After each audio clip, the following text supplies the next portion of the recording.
All right, good evening to you all. Thank you for joining us in yet another edition of this training.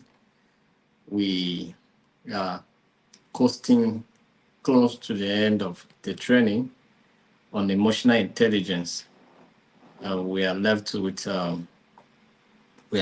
one module and 2 units to complete the training on emotional intelligence. And for those of you that have been following, we have been, studying various components of emotional intelligence and how we can apply emotional intelligence in several situations.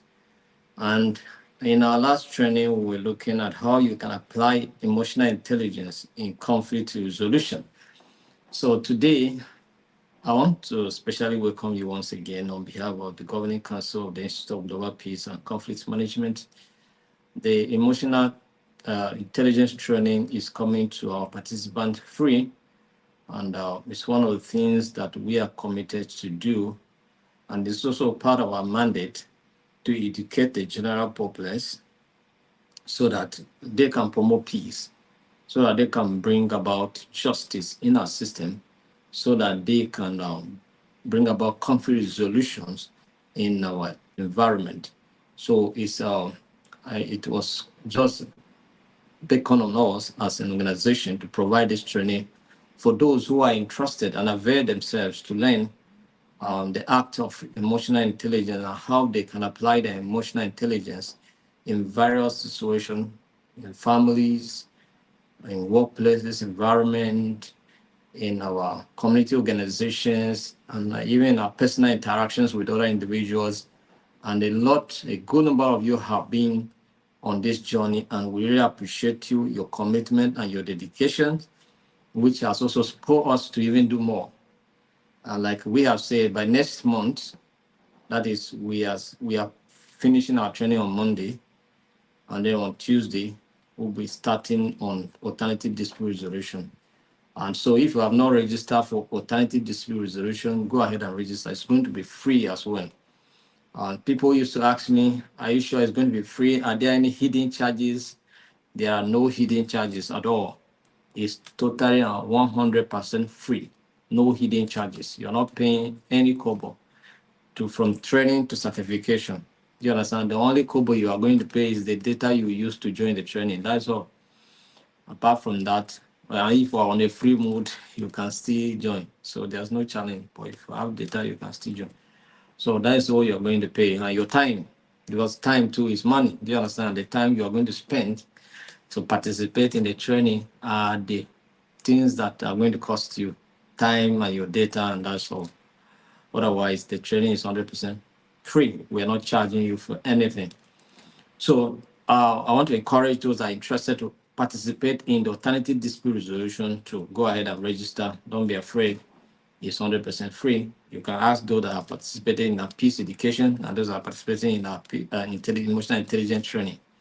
It's free. We are not charging anything. No hidden charges whatsoever. So thank you very much for joining us today. My name is Ambassador Joshua, and I welcome you today in today's training.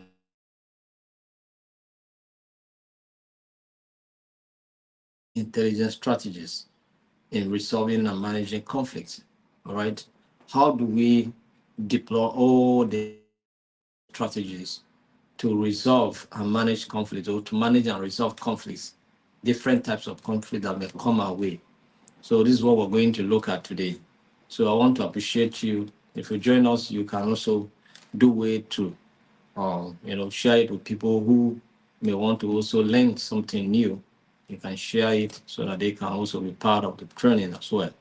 So as we are coming close to the end of the training, if you are not, I have sent the manual. If you have not gotten the manual from the manual that covers 3 weeks, past 3 weeks of our training, please go ahead and then participate and get the training, get the manual so that you can read from it. So let's go ahead and look at what we have today. All right, let's go ahead and have a look at what we have today. Well, today we are looking at emotional intelligence strategies for conflict resolution. All right, so applying emotional intelligence skills to manage and resolve conflicts. There are several skills that we have talked about when it comes to emotional intelligence, and you have been learning as well.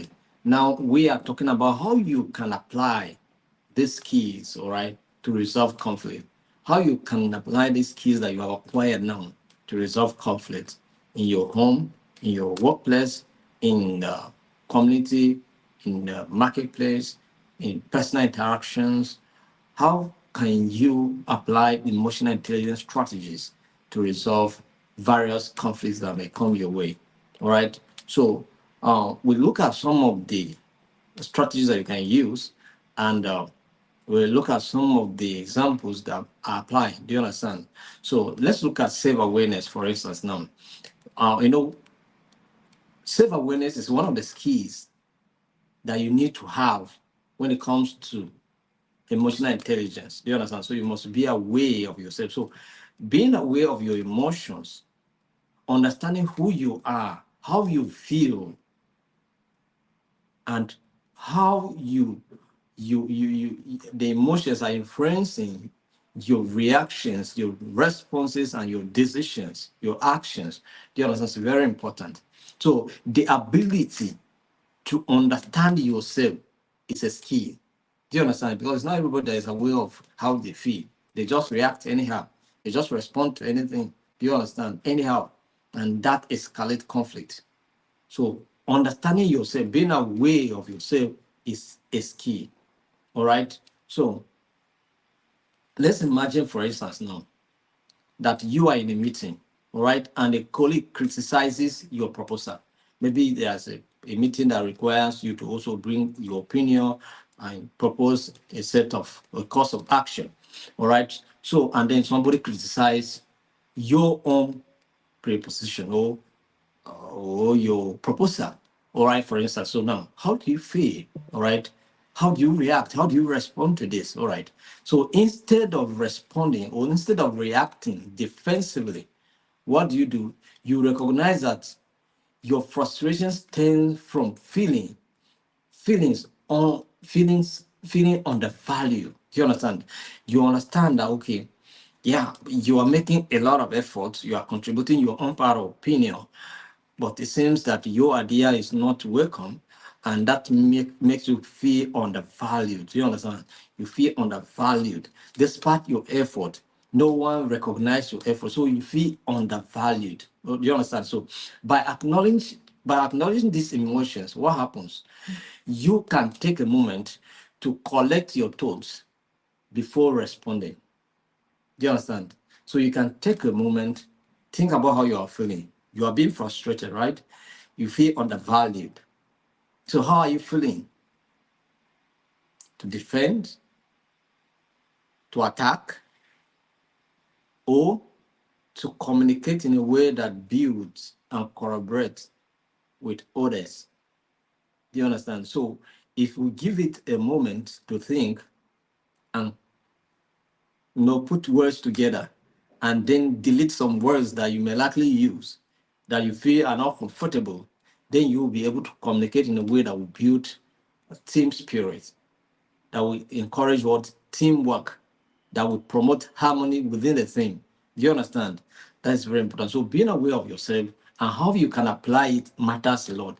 It's not just being aware of yourself, but how you apply it in situations that are challenging to you as a person and that are likely to escalate into deep disagreement and then conflict that may hinder the progress of the team is very important. So let's look at another strategy and one of the skills that you can deploy to manage or to resolve conflict is self-regulation. Self-regulation. We have talked about self-regulation because one thing is that when you understand yourself and how you feel and how your emotions are influencing you, then you activate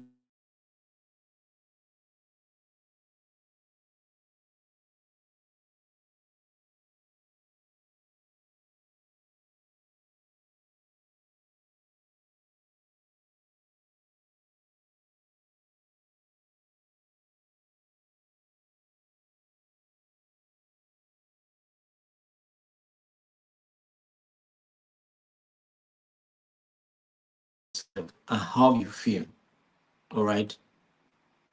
During a disagreement, for instance, with a team member about a project direction, your initial reaction might be to raise your voice. Yes, you want to raise your voice. That is initial reaction.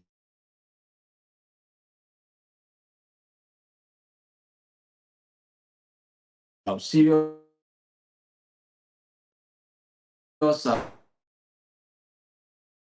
doing that, you taking a deep breath and then calmly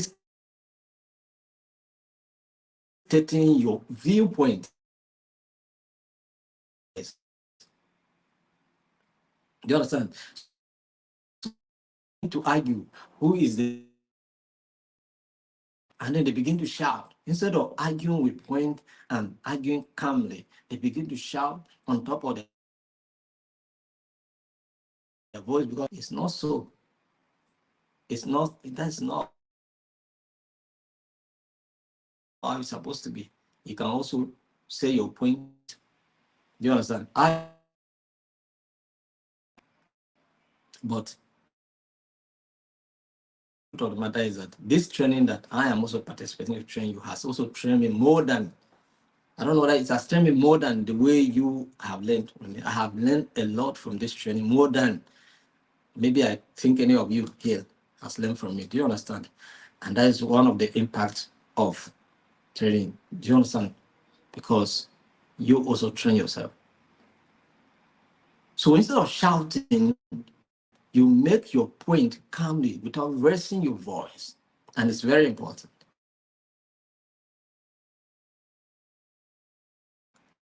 So this prevents escalation and encourages a more productive discussion, a more productive discussion. So, because there are some discussions that are not productive, you just end up shouting, and everybody shout, and then you get angry, and then you disappear. You get frustrated, say, I think this meeting was meant to be something useful, but it's a waste of time. I cannot be here. I cannot be here. Do you understand? So it's communicate calmly, and the other person have not been able to communicate calmly, that resulted into wasted time, all right, and wasted energy. You understand? So when you are aware of yourself, then activate another gear, which is self-regulation. Do you understand? It's another skill that can help you to manage and resolve conflict in tense situation. When in a situation of heated argument, you are just calming yourself. Instead of reacting, you take your time and hold on, then respond calmly. Do you understand? Very important. Then empathy. Empathy is also another way. So a co-worker is upset about a missed deadline that affected their work. Instead of dismissing their feelings, you take the time to listen and acknowledge their frustrations by saying, I can see how that would be really disappointing, and which can help de-escalate the situation. All right. First and foremost, you try to understand with their feelings. Sometimes things situation like this sometimes are not easy. Sometimes the human try to advance itself. So, and that's the reason why you must regulate your emotion first before you respond. Otherwise, you end up blaming and dismissing somebody and then making them feel very, very, very even bad. Do you understand? It is better you should be accused of not maybe responding or maybe trying to sympathize with the person immediately, but it's better you sympathize with the person later than react immediately in the situation and then end up reacting and saying things that shouldn't have been said. Do you understand? So it's very important. So self-regulation plays a lot of important roles in this situation, because you should be able to control how you are feeling within you. Take your time, take a moment, and then you can respond. You can be able to sympathize. You can be able to empathize with somebody. You can be able to, demonstrate empathy in that kind of situation. criticizing or accusing or even blaming someone. Do you understand? So that's what it means. So it's better you should take your time first before you can respond. So social skills. When conflicts arise, effective communication is key because ability to communicate effectively, because 99% of conflicts happens as a result of poor communication. So your ability to communicate effectively reduces the chances of what conflict escalating. So if two team members are arguing over resources, you facilitate a discussion where each person, all right, can express their needs. They can express their need by guiding the conversation and ensuring everyone feels heard. Do you understand? So you help foster a collaboration or a collaborative environment. So that's what it means. So you give everybody, please hold on, let him speak. Do you understand? Maybe when somebody was trying to interrupt the discussion, say, no, hold on. Let him make his own point. Let him express himself before you can communicate. Then after the person finish speaking, this one speak. And if the other person also want to interrupt, you say, no, hold on. You were making your point, he did not interrupt you, so it's better you should not interrupt. Allow him also to make his own point. Do you understand? So by facilitating and mediating and coordinating this kind of conversation, it creates a collaborative, effective communication ensues, and then the chances of conflict or disagreement being escalated reduce. Do you understand? So social skills are very important. So you have to put your social skills together. Do you understand? Maybe one day we'll look at public speaking courses. Maybe we can bring somebody to feature in to also teach you something on public speaking, because some of us sometimes we need some of the skills to be able to do well in our careers. Very important. And then we also have leadership training courses as well. And I believe it will help you as well. So let's look at conflict resolution skills or strategies. All right. Suppose two departments are at odds over budget allocations. You can organize a meeting where both sides present their cases, all right, by focusing on shared goals and seeking win-win solutions, such as reallocating resources based on priorities. You help resolve the Do you understand? So you are in a situation whereby maybe you are one of the committee members that is in charge of resource allocation, and then one department is arguing why the certain department is being given so much, and then why this one is not given so much. Do you understand? And then such kind of argument and such kind of acrimony, and that organization. So you just invite the departments together. That's the people that represent the departments together for a meeting. What is happening? What are all this resentment? What are this discussion from the background? What are you saying? All right. What is your point? What is the challenge? So you ask questions and then they try to express. All right. We have a lot to do and the budget given to us is not enough. So priorities. What's the organizational goals? What are you trying to achieve? And what are the priorities? And who is in a position to take more? Do you understand? So you begin to break things down so to everybody's understanding and the reason why certain allocations were made. Do you understand? And if there's a need for you to on priorities and the overall goal and the expectations of the organization, you can still go ahead and do that kind of rearrangement and reallocation of resources. It's very important. And it's done in a professional and a constructive way. And by so doing, you resolve conflict constructively, no issue, and everybody go home smiling, no conflict, no resentment, no acrimony, nothing. Do you understand? And then build effective organization. It's very important. And if you notice that, don't wave it. Because sometimes what leaders do is that sometimes when they see things like this, they wave it. Say, forget about them, forget about them. I have made my own decision and it's final. call the parties involved together, let them know why certain resources will, because sometimes they may understand that this is the direction of the organization, but they don't understand the priorities and why a leader is looking at particular things. Do you understand? Very important. So let's look at emotional management. Emotional management. Emotional management is one of the keys that you need to apply to resolve conflict. In conflicting situation, you need to manage your emotions.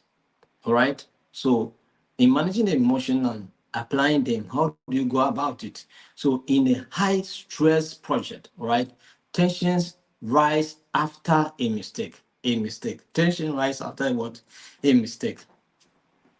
Do you understand? So, you notice that team morale is low.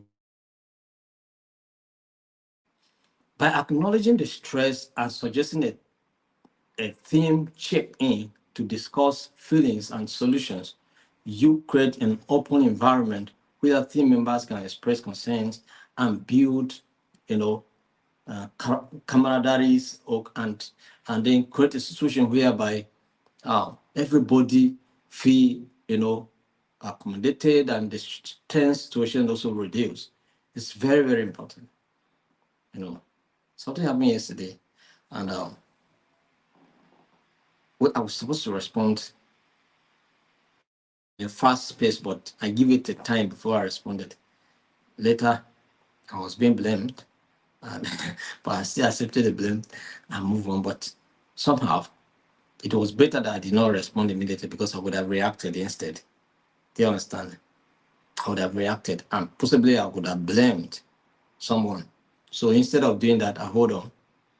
I just put my two together before responding. So somehow it was better off than to accuse, than to blame, and then begin to look at, you know. So that's what it means.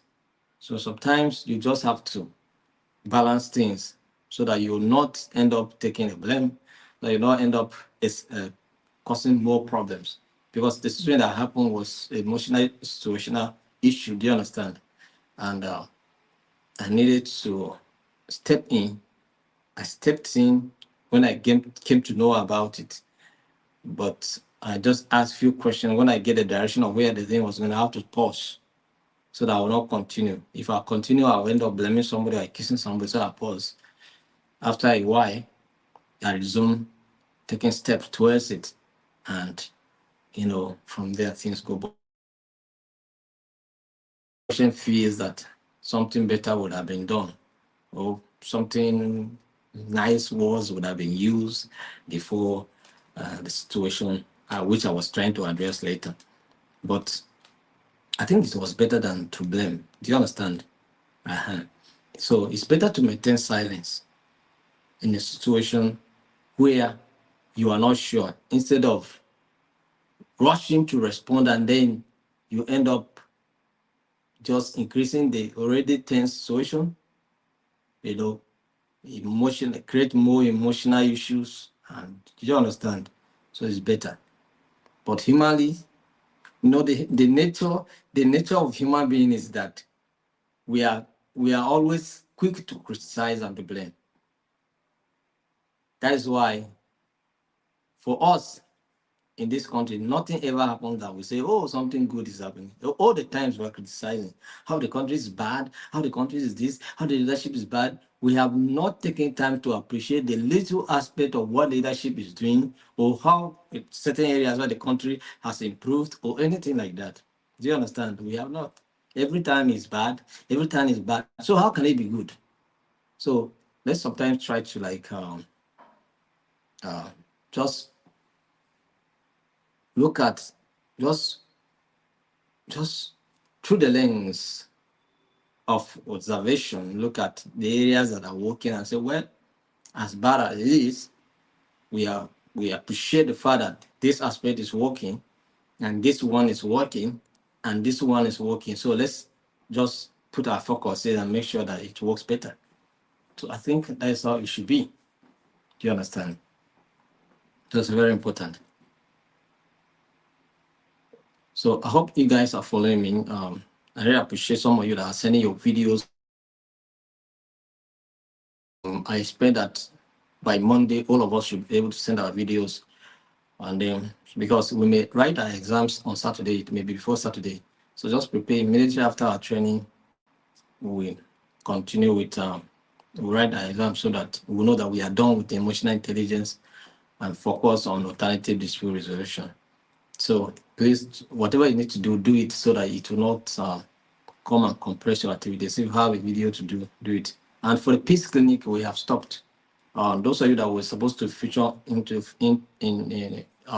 Peace Clinic, just take it that we have stopped. In case there is any schedule for you to take, know that we have stopped because we discovered that people were not taking the schedule serious. So we decided to put it aside. But when it comes to alternative dispute resolution, we are going to use that we are going to use Peace Clinic as your assignment. So once you participate in it, we'll give you some marks. Do you understand? So everybody will participate. So we'll give you marks. So that's what we're going to do, so that everybody will participate. So when you participate in Peace Clinic, we now give you marks. So maybe we'll now take exams to be 70%, and Peace Clinic will now be 30%. Do you understand? So once you participate in it, you have 30% marks. So I think with that, it will also motivate you to do more, because we're giving you enough venue where you come and practice what you are learning. And by so doing, you can learn more from it. Even if what you think you understood, you can still do better and learn something from it, and then also improve from it as well. So that was what we're trying to achieve. Not that we're very tight situation. Some will send their pictures, but when it's time, there's no preparation, there's nothing. So it's not good. It's not good. So we're going to look at techniques for effective communication and active listening during conflict resolution. Techniques for effective communication and active listening during conflict resolution. We have been discussing effective communications and active listening throughout this, but now we're talking specifically in conflict resolution. When it comes to conflict resolution, when it comes to resolving conflict, because we experience conflict maybe possibly every day.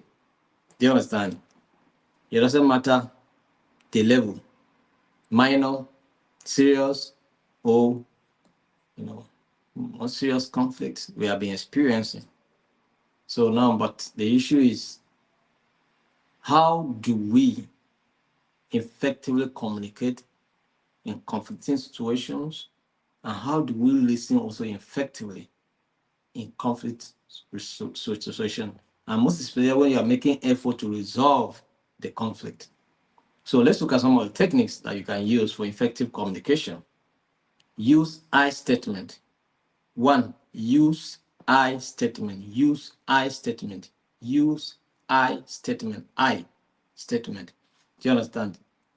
It's very important. For example, instead of saying, you never listen to me, you never listen to me, say, I feel unheard when my ideas aren't acknowledged. Do you understand? I feel unheard when my ideas aren't acknowledged. Because when you say you never listen to me, it means that you're accusing somebody. You're also blaming somebody. Do you understand? And that may attract a negative response or a defensive response from the other party. Do you understand? So that is why we should not do it that way. So I feel unheard when my ideas are not acknowledged. Do you understand? I think it's better. So this approach reduces defensiveness and focuses on your own feelings. You are discussing how you feel, and you are not also trying to defend anything, or you are not trying to, or accuse anybody. So it's better. So that's number one techniques. Use what? I statement. I statement. Number two techniques is be clear and concise. Be clear and concise. Do you understand? Be concise in your communication. Be clear. Be specific. Be straightforward. No beating around the bush. You go beat around the bush as if you want to toast. You know, in those days, we want to toast ladies. You know what we'll do now? We'll come. How far now? So where you go like this? I always see you passing here. How far? Can I see you? Oh, that talk waiting carry you come now. Don't tell I'm stressed. I've been seeing you pass here and I like you. I want us to be friends. Simple as that. And they see you pass here. Where are you going? Is that your business? But these are the things we used to do. Do you understand? So, so we in communicating effectively, be clear and be what? Concise.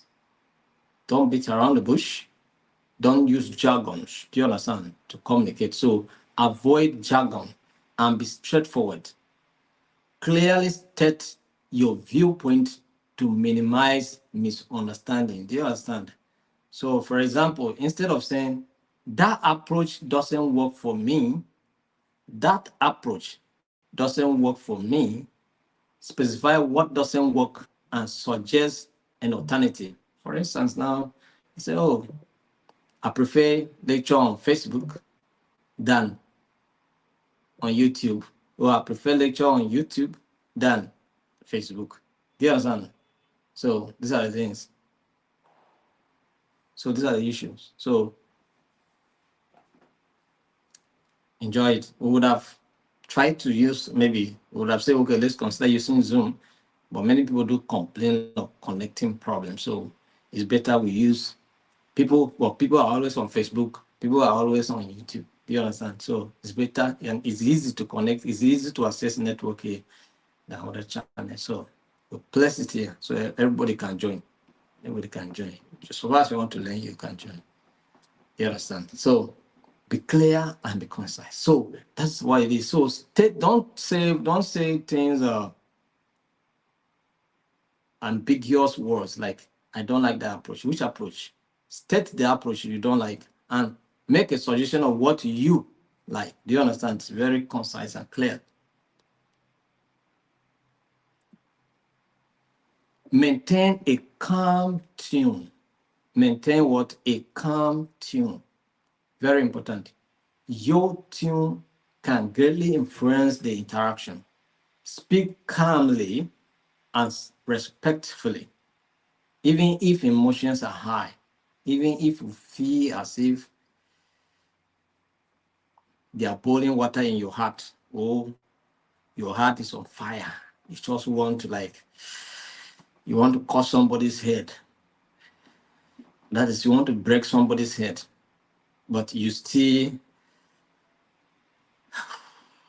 take your time and then you say, well, I understand how it feels. You know, I think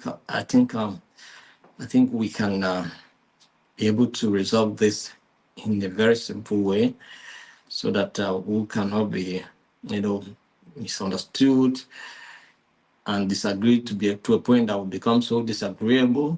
Do you understand?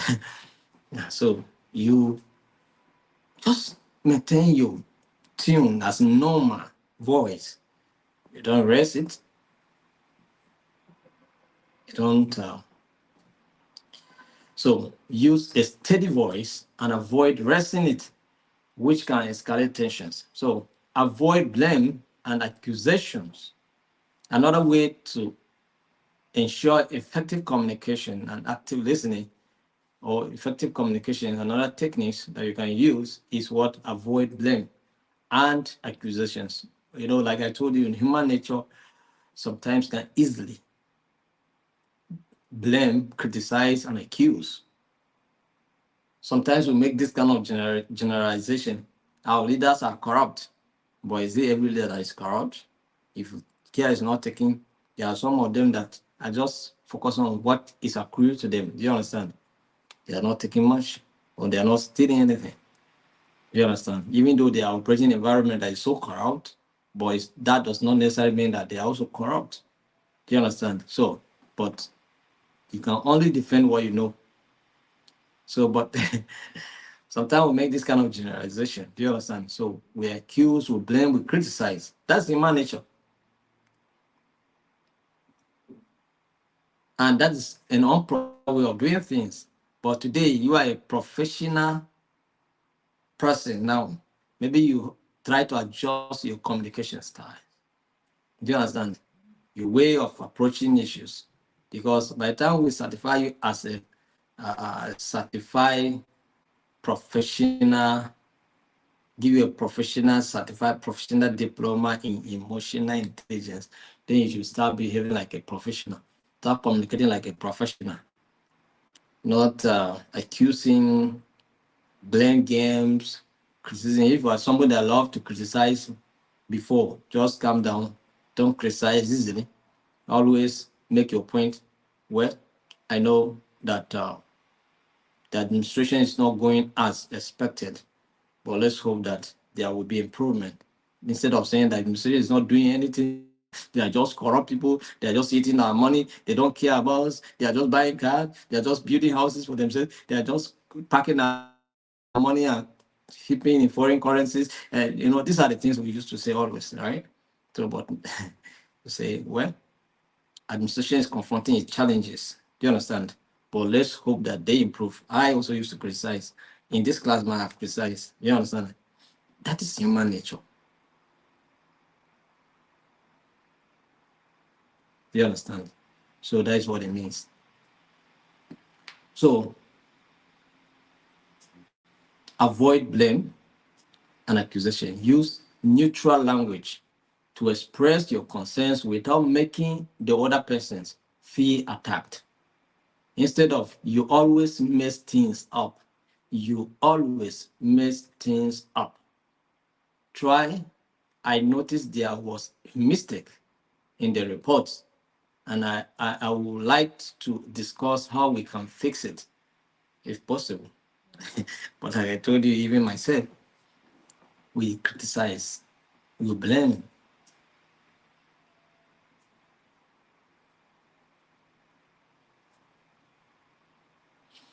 So ask open-ended questions. Ask open-ended questions.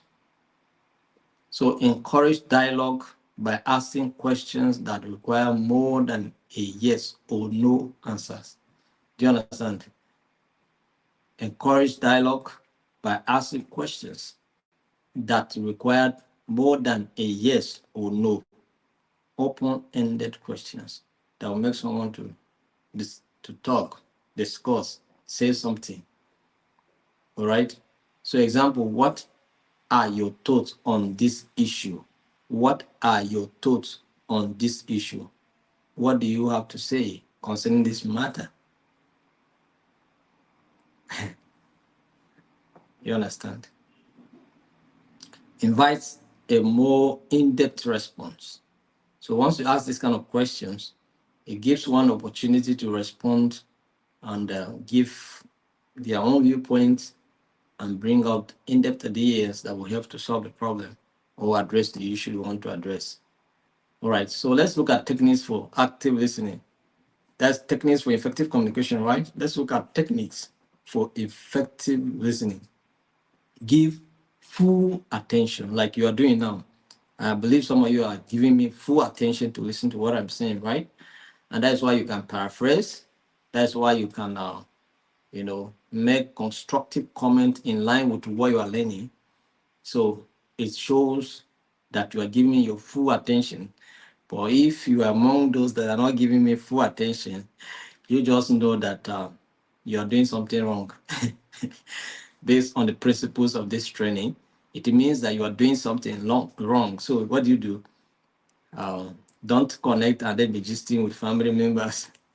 Or you can connect and if something needs your attention, you attend to it urgently and then return to continue uh, to focus on the training. Do you understand? So because when you are in the house, definitely you'll be distracted here and there. Except you have your own personal room to lock yourself inside and avoid distraction. Otherwise, that kind of distraction. You understand? It's that kind of distraction that make me to be in the office. So I would have been at home now discussing with you. Do you understand? So these are the issues.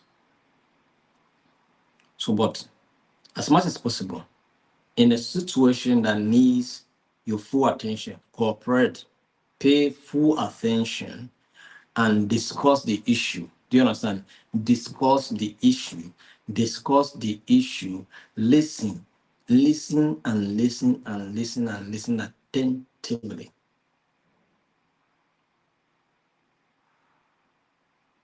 Only when you listen that you can understand. Only when you listen that you can empathize. Only when you listen that you can put someone's perspective into consideration. Reflect back, paraphrase what the speaker has said to show understanding and clarify any miscommunication. Reflect back, paraphrase. Some of you are doing it already. Paraphrasing what I'm saying to show that you are following. Do you understand? If I give opportunity to say something, you say, in your teaching, you say so. Do you understand? So based on this and this and this, then you make your own contribution. So it shows that you are listening. So for example, so what I heard you saying is that you are frustrated with the timeline. Is that correct? You even can ask questions in trying to even respond. Do you understand? Just to make sure that the person knows that you understood what he was saying. And in case what you understood is not what the person meant, by this, the person will be able to say what he meant. Do you understand? So that throw more clarification so that you know what the person is trying to say. I think we are together now. So let's look at ask clarifying questions. Ask clarifying questions. All right. If something isn't clear, ask questions to ensure you understand the speaker's perspective. So ask questions. When you ask questions, inquiry is not a wrong thing. Make an inquiry. Ask questions. Relevant question, not useless question, because some people, when they want to ask questions, they ask questions out of context. And asking questions out of context is one of the signs of inactive listening. Just now, you are not listening actively. Once you ask questions out of context, it means that you were not listening. That is just the indication. And if it's me, I will still ask you a question back. You ask me a question out of context, I will still ask you another question. So that's what it means. So, but if you are so emotionally intelligent enough to respond calmly, you can respond to the person by saying, well, I think the question you asked is outside what we're discussing. What we're discussing is this and this and this and this and that. Maybe by so doing, we help the person to understand more so that you not put the person into total darkness. You understand? But there are some people that will ask you questions and make you confused, and then you remain in that confusion. So that is what it means. So, example, can you explain what you meant by that? Help deepens your understanding. I think you understand. So, acknowledge feelings, realize and recognize the emotions behind the words to show empathy and validate the other person's feelings. So, example, it sounds like this situation has been really stressful for you. Do you understand? It sounds like this situation has been really stressful for you. But I think we can do better. I must tell you, if we can do better. Because as I'm discussing this subject matter with you, I'm also looking at my lapses. Do you understand? I'm just looking at also my own lapses as a person as well.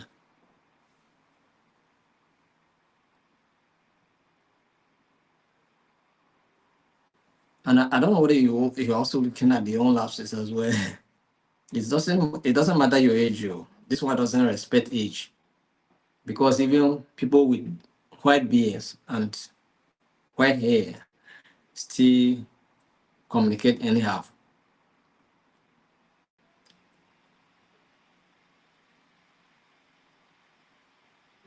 And I think that's what one of Job's friends says. I thought that wisdom comes with age, but with the way people are behaving here now, saying to this Job that is suffering now, it seems that people lack wisdom. He was a younger friend of Job. Do you understand? So I think some of these things I'm saying here, it doesn't matter your age. You may discover that if you look very well, you discover that you have your own absence as well, based on the training. And if your gaze is as right as I'm saying here, then it means that we have work to do. We have one room in the world that is very, very big, is the room for improvement. So you can still improve. It doesn't matter at whatever level you find yourself. Do you understand? So altogether, avoid interrupting. When you are listening, avoid what? Interrupting. Somebody speaking and then you jump into the middle and you interrupt the person. Not correct. That's an error in communication, an error in listening. All right. It's against the principles of listening. The principle of listening says you should listen to the fullness before you say your own point. And that is why some people, when you want to stop some people, say, please allow me to land first. Or some people may even use terms that let me die before you bury me. Do you understand? Because they never say their point, then you want to, interrupt them. So they ask you to wait first. Do you understand? So sometimes in a situation like that, it's resulting to certain argument, and before you know it, discussion ends and ends in infertility. Do you understand? That's what it means. So allow the speaker to finish their thoughts before responding. Interrupting can lead to misunderstanding and increase what? Tension. That's it. So summarize. Another thing you need to do, another techniques in listening is summarize. All right. At the end of the conversation, summarize the key point discussed to confirm understanding and agreement on next steps. Do you understand? Summary. In summary, we have said, in summary for today, what have we covered? We are looking at, we look at the strategies you can put in place to resolve conflicts using emotional intelligence, right? And then we're looking at now the techniques you can use to communicate effectively and the techniques you can use. So this is what we have discussed. Now, this is my summary. I hope you understood. It's a very straightforward summary now. So, but generally, for you to be able to communicate effectively, or for your communication to be termed effectively, or effective communication, then it must, embrace these principles or take course here. For you as a listener to be considered as an effective listener, then these techniques must be embedded, must be embraced. That's the only way we can say that you are a good listener. So, are we together?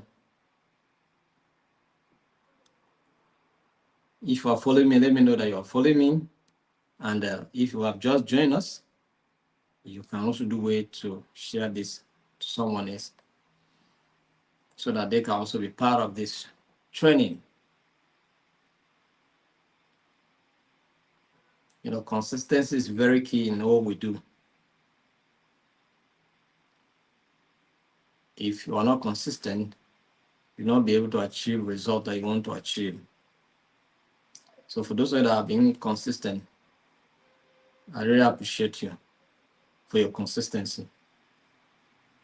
All right. So, and I'm looking at your comments now.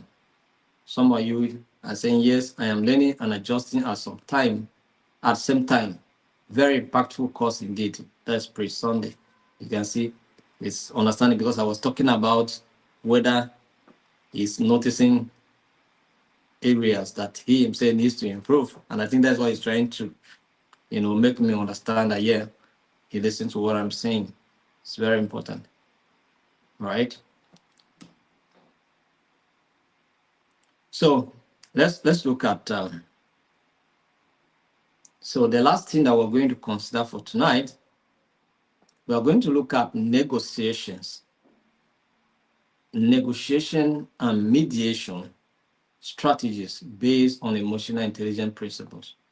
Negotiation and mediation strategies based on what? Emotional intelligence principles. How do you negotiate in accordance with emotional intelligence principles? How do you mediate in accordance with emotional intelligence principles? The principles of emotional intelligence that we have discussed here: self-awareness, self-regulation, social skills, empathy, and so many other components of emotional intelligence that we've discussed. How do you mediate and negotiate in line with these principles that we have discussed? I think this is what we're going to look at now. And I think this is the final thing we're looking at in this unit too. All right. So let's look at negotiation strategies in accordance with emotional intelligence principles.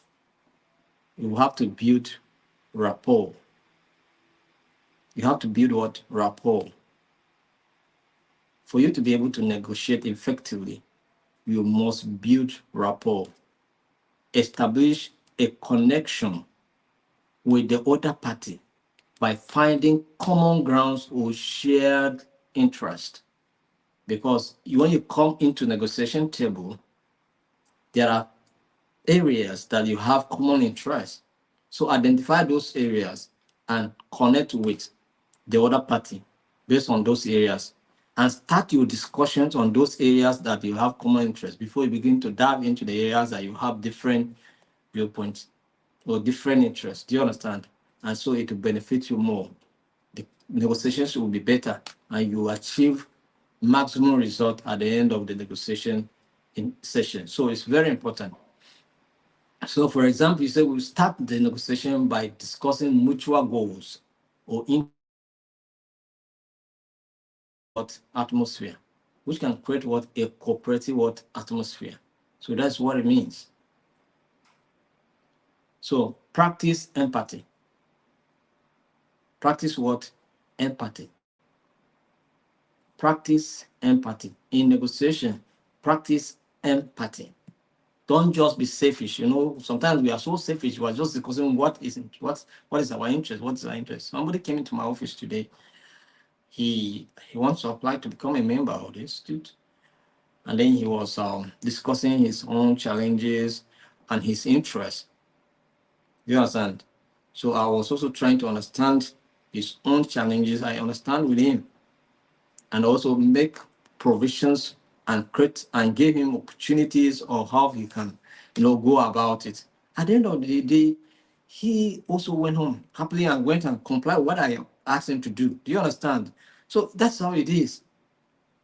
So it's not about just your interest. If this one is not, if this one is not. We try as much as possible to accommodate people. And even when sometimes you don't have the fee that you need to pay at the time, we still find a way to accommodate you and then give you an opportunity to see how you can be able to meet up. Do you understand? So it's not all about our interest, our civil interest. But those human beings sometimes can be so disappointing. But so because for us, we need more hands to promote peace. Do you understand? So bringing in people is very important. So negotiation, build rapport, practice empathy. Very important. So try to understand the other party's perspective and emotions. People approach you with issues and how they feel and what matters to them more. And what is a challenge to them? How do you help in the situation? Do you show empathy? Sometimes we blame. Sometimes we blame.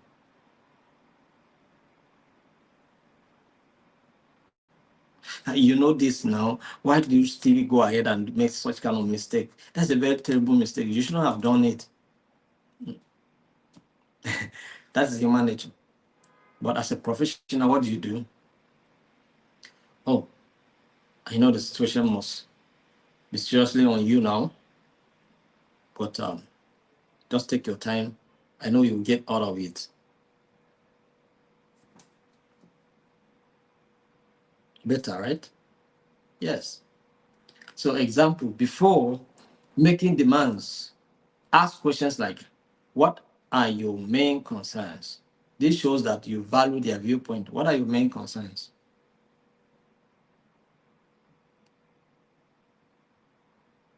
What are your main concerns? It's very important. All right. So once you are able to do that, then you will, you know, be putting somebody into perspective. You are considering someone's emotion. It's very important. Stay safe away. Stay what? Safe away. Be aware of yourself. Be aware of your emotions. Be aware of how you feel. Monitor your emotions and reactions throughout the negotiation. How are you reacting? How are you responding? Are your emotion being raised? Are you trying to antagonize? Are you trying to disagree? Are you trying to cooperate? Are you trying to, you know, empathize? Are you no? Just monitor and be know how you are feeling in the process of negotiation, because it may surprise you that before you know it, the emotions will be very high. The discussion will become so tense. Before you know it, accusation, blame games here and there. You came here, you are trying to think we're fools. You think you want to come up or smart us. You think we came here without our heads. You think we are sent here to come and play games with you. And the other side, you begin to ask all these kind of questions, and then you begin to accuse, and then, talk down on people, insult people, and so many other things. So people know it is negotiation table, business closed, no deal. Time wasted, money wasted, you have to go again and come back again because you were not able to control your emotions. Have you not seen when our Senate committee, our House of Reps member committee go on oversight functions? Don't you used to watch the somebody will, do you think this madam, they're asking you a question, respond based on what they ask you. If they say bring document, they say, but they begin to shout and they say all manner of things just to disrupt the process, to make sure that the process do not go as expected. Maybe they have some certain things that they don't want us to know. You understand? Or sometimes even senators themselves or House of Rep members themselves will go there, blame language and all of that. Instead of saying some honorable minister, you are the minister of social ministry, and something is happening under your administration, and as the head of the ministry or the political head of the ministry, we feel that you are in a position to give us more light on what is going on and what your ministry is doing, instead of coming and saying that we observe that you have been taking wrong steps in your administration. This is what you have been doing, and things are not just working as they're supposed to work. So, what? Tell us, what are you doing? You understand? So it's very sounds so very tough and so personalized and so because the truth of the matter is that he is the political head of the ministry, but he's not the only person working there. Some of these permanent secretary can be very, very difficult to work with. You understand? One day I needed somebody connected me to one commissioner in Sokoto then, I was in Sokoto, so I needed something. So so they gave me the letter. I took it to the commissioner. So the commissioner minuted the letter to the permanent secretary. So the permanent secretary was to deliver what I needed, which was a kind of a paper or something to me. So I don't know whether he was expecting me to give him something. So, but I kept coming without giving anything. So one day he just got angry with me and then said I should stop coming to his office. That if the commissioner doesn't know his work, he will teach him his work. Do you understand? How can you say that a commissioner doesn't know his work based on what I'm demanding or what I'm requesting from the ministry? Do you understand? So some of these permanent secretaries can sometimes, cause a lot of confusion. So that's what it means. So instead of so much personalizing, like using the commissioner or minister, just to make him not feel that you are trying to attack. But if you see this, some of these oversized functions, if you look at it, sometimes the conversation is as if it's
So sorry, the network want to just back. Let's try to cover today so that we don't be frustrated. So I hope. All right. I think we had the network breaches. Let's try and finish it so that we'll tell the trust agents to address your problems. So that we cannot be angry with the network. Can you hear me? Can you hear me? Let me know.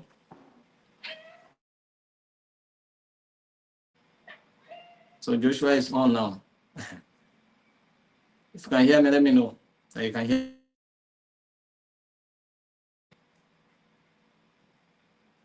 All right. Let's continue. Let's continue. So we're saying that you should stay. If you feel frustrated, take a moment to breathe and refocus before responding, preventing emotional outbursts that could derail the negotiation process. Do you understand? So use collaborative language. Use what collaborative language strategy is. You frame your proposals in a way that emphasizes collaboration rather than competition.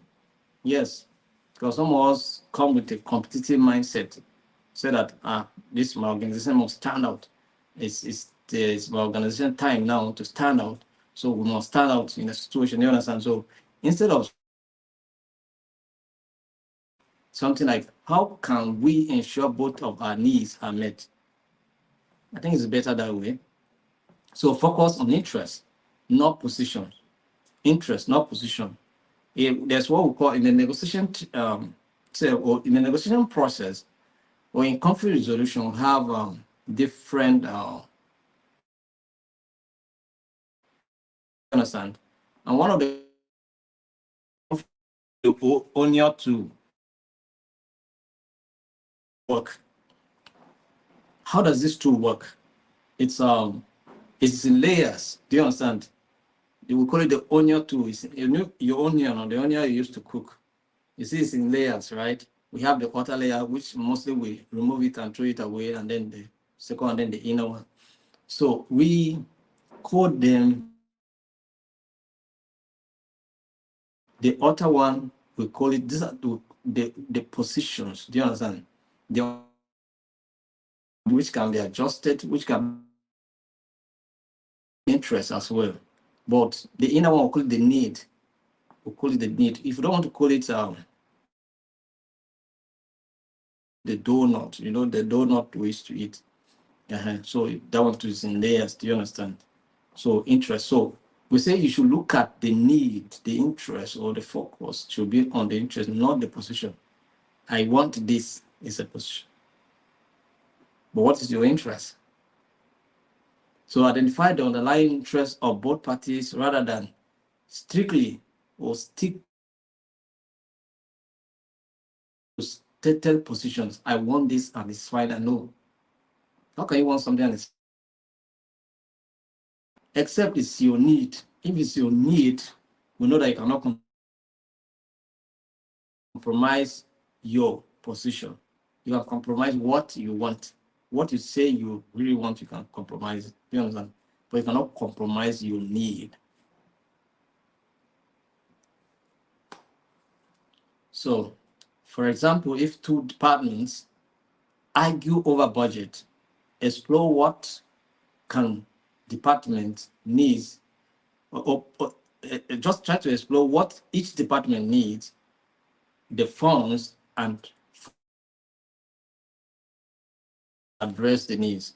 So once you identify what the department, each and every of the department need and for what, then you can find a better way to address the issue. So let's look at the mediation strategies. Mediation strategies. Create a safe environment. One of the ways you can mediate effectively is to create a safe environment. Make everybody feel to say their view, to say their mind, to say in this. shouldn't environment whereby nobody is free to discuss anything, right? So example, set ground rules for respectful communication and encourage everyone to share openly so that nobody should attack, nobody should insult. These are maybe rules, all right? As we are discussing this, it doesn't matter how you feel. You are not to accuse, you are not to blame anybody, you are not to attack anybody. Do you understand? These are the rules before you start the mediation process. Facilitate active listening. Encourage parties to listen to each other, all right, without any form of interruptions. It's very important. So when you when you facilitate active listening, it helps a lot. So nobody is speaking and then somebody else is trying to interrupt. No. Do you understand? So that is it. So use techniques like summarizing what each party has said to ensure understanding and validation. Very important. So acknowledge emotions. Recognize and address the emotions involved in the conflict. Anger, frustration, stress, confusion, and several others, pains and disappointment, all of, and overwhelm someone. Do you understand? So you have to understand and acknowledge these emotions. So say, I can see this topic brings up strong feelings for both of you, all right, to validate emotions and reduce tension. Actually, and it activates strong emotions, strong feelings, but I know that we can be able to resolve the problem amicably without any form of fracas and all of that. Do you understand? So you go ahead and then facilitate conveniently. Guide parties to collaboratively brainstorm solutions, right? So ask, what are some possible solutions we could consider that would work for everyone? So this promotes collaboration over competition. We promote what? Collaboration over competition. So nobody's competing. We are just doing things together to make sure that we solve problems. We are conversing, we are discussing our problem. That's what talk about dialogue, all right? Dialogue, brainstorm, bring your idea. I bring my own. We reason together. You reason with me, I reason with you. And then we progress together to a very permanent and a productive solution for all of us. So identify common goals. Help parties recognize shared objectives to foster collaboration. Highlight mutual benefits such as encourage a focus on resolution rather than conflict. So once you are able to identify your common goals, common grounds where you can be able to and pursue those common goals and achieve it. Follow up. So after reaching an agreement, check in with both parties working. So it's not just when you try to resolve a problem. After you have made so much effort to resolve a problem, what do? Follow up. Check up. Just try to follow up what you have agreed on. Use is an agreement or what use. So that's why we must implement every of our communications and our resolutions. They are very important. We must implement them. Very important. So example, schedule a follow-up meeting to discuss progress and any adjustment needed, reinforcing commitment to resolution. All right, it's very important. So by applying the negotiations and mediation strategies rooted in emotional intelligence, you can create a more constructive and collaborative atmosphere, leading to successful conflict resolution. Do you understand? So this is what it means, and this is how much we can cover, or we are going to cover for today. So I want to appreciate all of you for taking time to be part of today's training, despite the fact that we had a network issue at some point. You will still stick to it. So let me see what people are saying here. How people can still hear me. So thank you very much for being part of today's training. Tomorrow we'll be looking at Unit 3, which is building a culture of constructive conflict resolution. Building a culture of what? Constructive conflict resolution. That's what we're looking at tomorrow. So make our time tomorrow to connect to this training as well. And I believe that we have a good time together. So are there questions? Let me rattle through your comment section and see if I see any question that needs to be addressed. Then I'll address it before we go.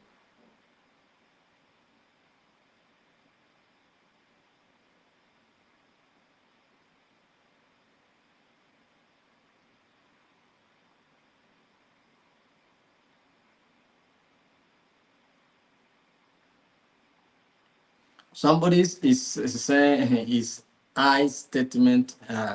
No, I didn't see. I didn't say I statement. I didn't statement. That is, you're talking about yourself. I as a person. Me. I statement. I do not feel comfortable. I do feel, that's what I'm talking about. I'm not talking about eye contact. Eye contact is a different thing. When you're communicating with someone and the person is looking at you, then it also shows that somebody is listening to you. So you that you're communicating also make eye contact to know that, okay, somebody you're communicating to is also listening to you. Do you understand? So these are different things altogether.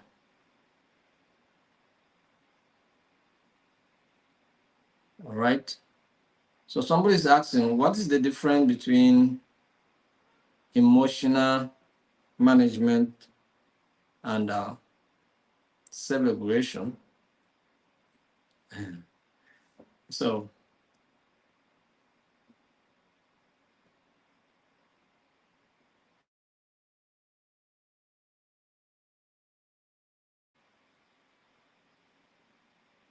it's your ability to, control how you feel. Self-regulation is the ability to control how you feel. And then when it comes to emotional management, how you can now,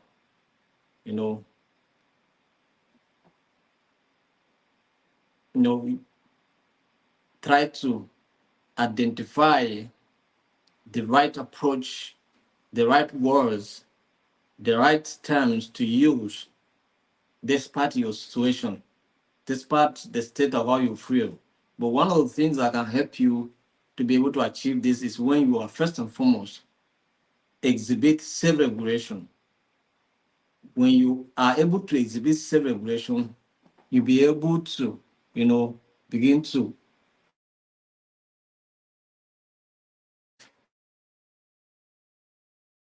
that may push you to deal with. So you use choice words, your management of words. That's even how you respond also matters. Do you understand? So it's very, very important. So you become so selective in the kind of words you use, despite your emotional state. Do you understand? But they have one thing in common. They support each other. Yeah, so when you first regulate your emotions, then you'll be able to carefully select your choices of words or your actions or whatever that you need to do based on the fact that those emotions are influencing you. So it's very important. Let's look at another one. Any question?